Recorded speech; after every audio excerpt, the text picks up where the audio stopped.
सखी के बारात के देखनी सगाई तो फीलिंग के रात के आइल बनी देखे आज सखी के बारात के देखनी सगाई तो फीलिंग के रात के देखनी हलो भरे को जिला हटे बगसर के पापा जी शादी करब हो चौहान जी के बेटा से पापा जी शादी करब हो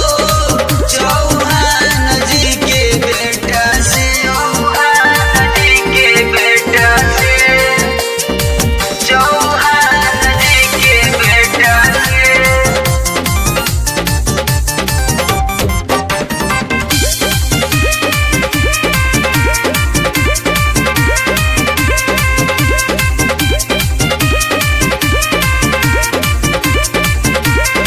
घर टोला मोहल्ला के लोगवा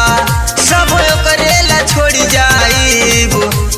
केहू जे बेसी आवाज उठाई लब मैरिज कर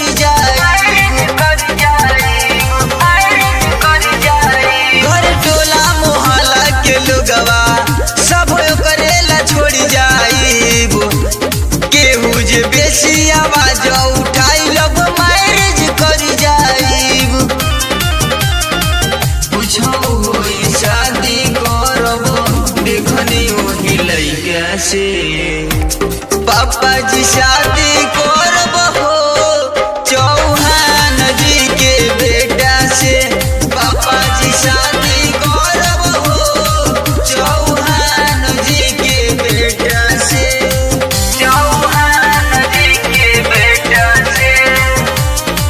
चौहान जी के बेटा से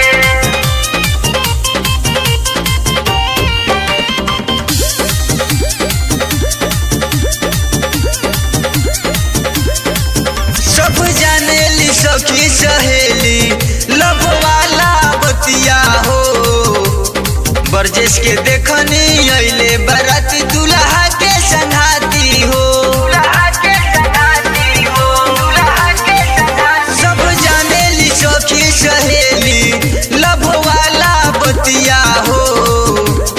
बरजेश के देखनी अइले बारात दुल्हा के संघाती हो लागल बदिल माई सरवन के संगतिया से पापा जी शादी को